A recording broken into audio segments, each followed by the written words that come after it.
Hello.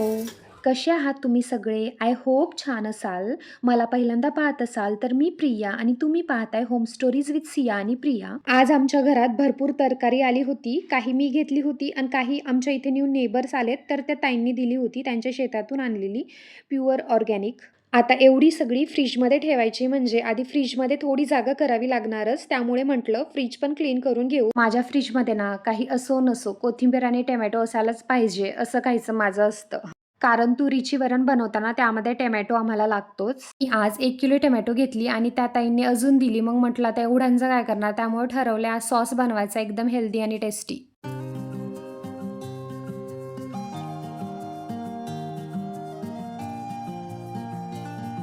आमच्या घरामध्ये ना सिया आहे याचं प्रमाण घराच्या कोपऱ्या-कोपऱ्यामध्ये भेटतो. या गाडीच्या शेपमध्ये आईस पाहिजे तिला म्हणून तिने गाडीमध्ये पाणी भरून फ्रीजरमध्ये ठेवलं होतं. घरातील प्रत्येक कोपऱ्यामध्ये फक्त तिचा पसारा असतो. असो, घरातल्या सगळ्या कामांमध्ये ना मला सगळ्यात बोरिंग काम कोणतं वाटत असेल तर ते म्हणजे तरकारी निवडणं. स्पेशली मेथी तोडायची किंवा कोथिंबीर निवडायची असेल ना, पण शेवटी काय करावं तर लागणारच आहे. आज मी तुमच्यासोबत माझ्या मनाच्या अगदी जवळ असलेली एक गोष्ट शेअर करणार आहे आणि मला वाटतं खूप साऱ्या लेडीज त्याच्यासोबत रिलेट पण करतील. तर त्यामुळे व्हिडिओ शेवटपर्यंत बघा. ही जी फ्रिज स्टोरेज बॉक्स आहेत, बऱ्याच जणांनी पाहिली असणार याआधी पण.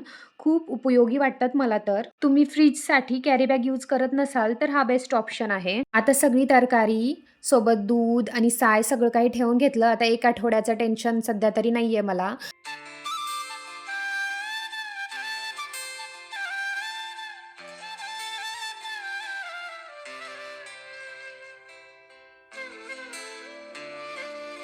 तर आता करूया सॉसची तयारी. सध्या टोमॅटो खूप स्वस्त झालेत. तुम्ही पण ट्राय करू शकता.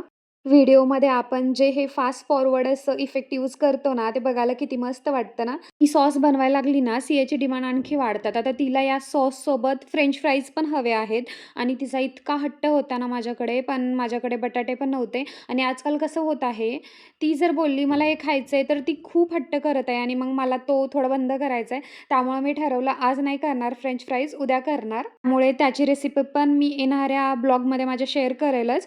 तुम्ही अजून जर आपलं चॅनल सबस्क्राईब केलं नसेल तर प्लीज करून घ्या आणि आपली ही ओळख वाढवण्यासाठी नेहमी माझे ब्लॉग बघत जा. कुकरमध्ये टोमॅटो सोबतच टाकलेत मी थोड्याशा लसणाच्या पाकळ्या, काळी मिरी आणि मीठ. तुम्ही ना फक्त एकदा हा सॉस रेडी झाला ना त्याचं कलर आणि टेक्स्चर पहा. कुकरच्या शिट्ट्या येईपर्यंत आता मला भाकरी करून घ्यायच्या होत्या. भाकरी हा माझ्या लाईफमधला खूप महत्त्वाचा चॅप्टर आहे. याच्यासोबत माझ्या खूप आठवणी जडलेल्या आहेत आणि या व्हिडिओ थ्रू त्याचं 10% पण मी तुमच्यासोबत शेअर नाही करू शकणार असं मला वाटतं. तरी मी प्रयत्न करते. आता बऱ्याच दिवसानंतर भेटल्यावर काही लोक मला "तू बरी आहेस का?" विचारण्यापेक्षा "आता तरी भाकरी जमते का?" असं विचारतात. आता त्यांना काय उत्तर देऊ मग मला हे समजत नाही. असं का? तर माझी थोडक्यात स्टोरी सांगते. माझं शिक्षण जस्ट संपलं आणि लगेच मग माझं लग्न ठरलं आणि माझी एज असेल 21 आणि 10th नंतर बाहेरच असल्यामुळं सगळा स्वयंपाक तर मला जमायचा नाही. त्यात सगळ्यात महत्त्वाचं म्हणजे भाकरी अजिबातच जमायच्या नाहीत. पण माझं पूर्ण अस्तित्वच भाकरीमध्ये कॅल्क्युलेट केलं जायचं आणि हॉनेस्टली सांगायचं तर आमच्या आई त्यांनी कधीच काही बोलल्या नाहीत. उलट म्हणायच्या, "येईल हळू नंतर आमच्यापेक्षा छान वगैरे बनवशील." पण आजूबाजूची लोक, बापरे! एकदा तर हद्दच झाली. संध्याकाळच्या वेळी आमच्या इकडे दूध घेण्यासाठी बरेच जण यायचे. त्यावेळी आई भाकरी बनवत होत्या आणि मी भाजी. तर त्यांच्यामधली एक जण जेव्हा पाहिली, की त्या भाकरी बनवतायत, तर मला बोलली, "तुला असं अळतं भाकरी खावं वाटतं का गं?" आणि ती कोणी वयस्कर व्यक्ती पण नव्हती. माझ्यापेक्षा थोडीशी वयाने मोठी असेल मे बी आणि आय एम ब्लँक. यावर काय उत्तर देणार मी? उलट उत्तर द्यायला ते पण नाही जमणार. आमच्या आई जर भाकरी बनवत असतील, तर ती लोकं माझ्याकडे अशी पाहायची जसं की मी खूप मोठा अपराध करत आहे. भाकरी सोडून बाकीचा स्वयंपाक एकदम व्यवस्थित जमायचा. पण सगळे फक्त हेच लक्षात ठेवायचे, की हिला भाकरी नाही जमत.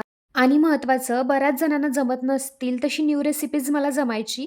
ते पाहत नाहीत. माझं शिक्षण, मी त्यांच्याशी कशी बोलते ते का पाहत नाहीत? असे बरेच प्रश्न मला पडायचे. आणि हो, हद्द तर आत्ता झाली. मी आता हे कंटेंट क्रिएशन स्टार्ट केले ना, ते पाहून एक जण मला असं बोललं, "व्हिडिओ तर खूप पटपट बनवते, तशाच पटपट भाकरी बनवता येतात का?"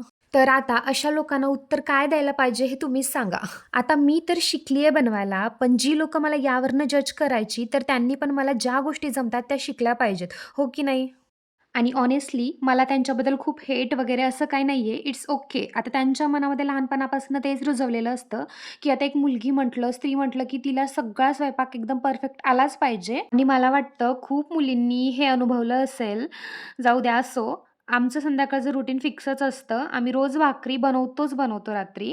आता आपले टोमॅटो बनून रेडी आहेत. मी यामध्ये जर लसूण, काळी मिरी टाकली आहे ना, बरेच जण काय करतात त्याची पोटली बनवतात आणि ती टाकतात आणि शिजल्यानंतर ती पोटली बाजूला काढून टाकतात. पण मी तसं काही नाही करत. ते डायरेक्टली ॲड करते आणि शिजल्यावरती ग्राइंड करताना पण मी त्यामध्येच असू देते. कारण आता ते तर हेल्दीच आहे. बाहेर वगैरे काढून टाकायची मला तर काही गरज वाटत नाही आणि मला जेवढं असं झटपट बनवता येईल तेवढं छान वाटतं. नंतर त्यामध्ये ॲड करायची काश्मीरी लाल मिर्च. त्याच्यामुळे कलर खूप छान येतो आणि मी 1 चम्मच त्यामध्ये व्हिनेगर टाकलंय. थोडंसं मीठ ॲड करून मग व्यवस्थित शिजायला ठेवायचं आणि व्यवस्थित शिजत आल्यावरती त्यामध्ये तुम्ही काही पण ॲड करू शकता तुमच्या आवडीनुसार. मी गूळ टाकले. जर तुम्हाला गूळ नसेल टाकायचं तर तुम्ही साखर टाका. जे मार्केटमधनं पर्चेस करतो सॉस त्याचं आणि याचं काहीच कंपॅरिझन नाहीये. कारण याची चव त्यापेक्षा खूप म्हणजे खूप छान असते. एक वेळा ट्राय करा. You will definitely love it. आणि आता हे थंड झाल्यावरती कुठल्याही एअरटाईट कंटेनरमध्ये स्टोअर करून फ्रिजमध्ये ठेवायचं. आणि मी एक्सपिरियन्स केलेली एक गोष्ट म्हणजे गुळापेक्षा थोडंसं साखर टाकलेला टोमॅटो सॉस जास्त काळासाठी राहतो. आपलं चॅनल अजून सबस्क्राईब केलं नसेल तर करून घ्या आणि भेटूया लवकरच नेक्स्ट ब्लॉगमध्ये. आजसाठी बाय.